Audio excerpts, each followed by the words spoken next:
So punta tayo dun sa issue ng second highest official of the land. Makikita po natin nung gabi na aalisin si Atty. Lopez, si Vice Presidente ay bumaba. Tingnan nyo ho ha. Una, nandun siya sa House of Representatives. Naandun siya sa kwarto ng kapatid niya. Pinatayan ng ilaw.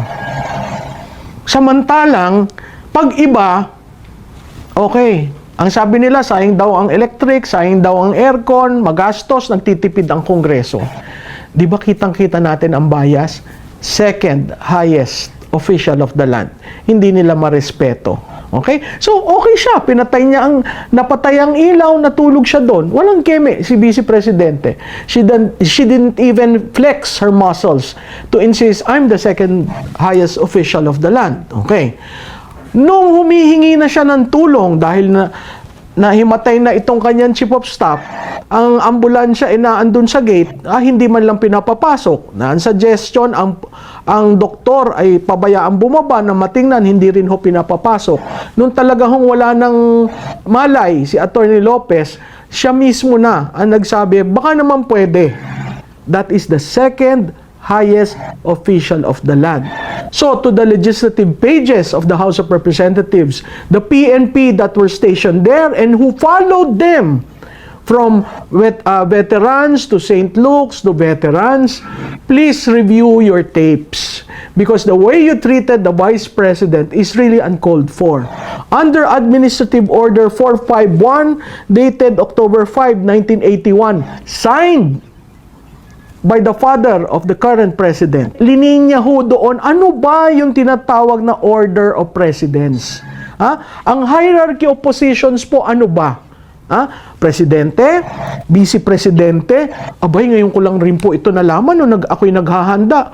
Former presidents that are still alive. Tapos, Senate President, Speaker, Chief Justice, ang pinakamataasong cabinet, Secretary of Foreign Affairs. Okay? So, meron pong hierarchy of positions na sinusunod ng pagbibigay ng protocol. Ay bakit po itong sa ating Vice Presidente ay hindi binigyan ng protocol?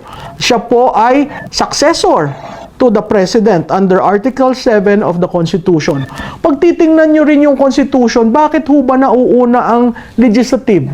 Bago executive, bago judiciary? Kasi po, binibigyan ng Constitution ng maigting na pagpupuna na ang boto ng bayan ay mahalaga. Sino ho ang nahalal ng taong bayan? Ang buong legislative branch. Sino ho ang hinalalaman sa executive? Ang president at vice president. So, ang judiciary po, wala po diyang elected. So, nakikita nyo, kasi tatanong, bakit nauuna ang legislative department sa ligang batas? Yun po yun, with the people. Kasi ang mandato galing sa tao. Okay? So, yung pong nasa line siya ng succession, anong ibig sabihin nun? Sa saligang batas natin, pag ang Pangulo ay namatay, may permanent disability, naalis, removal, o nag-resign, ang Vice Presidente po ang umaakyat. Okay? 4 na kaso na hong nangyari na ang Vice Presidente ang nagsasucceed. Nung panahon po ni Osmeña, nung namatay si Quezon, nung panahon ni Quirino, nung namatay si Rojas, nung panahon ni Garcia, nung namatay si Magsaysay, at nung panahon ni Arroyo, nung nag-resign si Presidente Estrada. So tingnan po natin lahat ito, no? Nababaliwala ang institusyon ng Office of the Vice President. Tatandaan po natin, Vice President, merong person who is the incumbent, Inday Sara Duterte, and the office, the institution, which is the Office of the Vice President. So you need to show the respect, the order of precedence when you are talking of both the institution and the personality of the Vice President. So, ang tatanungin po natin, no?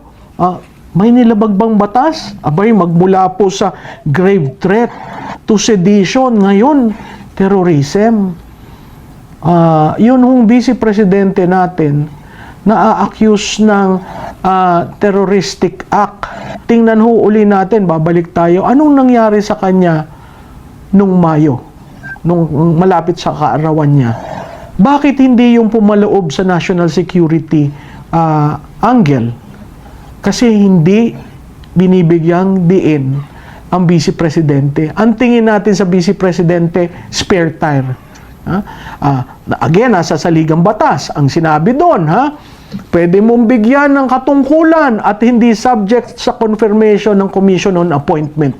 Ganun na lamang pong pagbibigay diin ng saligang batas sa kanya. Sana ho, wag natin bastusin ang institusyon. Sana ho, ating gamiting gabay ang Admin Order 451, Series of 1981, na mismong ama ng Pangulo ngayon ang pumirma niyan. At klarado ho, siguro ho sa protokolyo, dapat ang mga kasundaluhan at ang PNP maintindihan, lalo na ang NBI, maintindihan na hindi basta-basta yung tinatawag yung Vice President to appear before you to be investigated. Kung may mali, kasuhan. Ngayon, may nag-file ng indisbarment, karapatan ng bawat Pilipino. Yang ganyan. Pero kung yung nagpa-file ng disbarment, disbarred rin, parang katawa-tawa naman ho yung nangyari. So, ang akin lang ho, doon tayo sa kung ano sabi ng batas, no? Doon tayo sa walang pinapanigan. Doon tayo sa tama. Kasi kung hindi tayo papanig at nakikita natin ng klarado ang lahat na nangyayari, hindi ho tayo maggigigilan at hindi rin ho tayo mag-aawayan sa usaping ito. Dahil ang away po natin na mas kailangang tuunan ay ekonomiya at ang public order. So, ito po si Maluti Kia sa Maltik.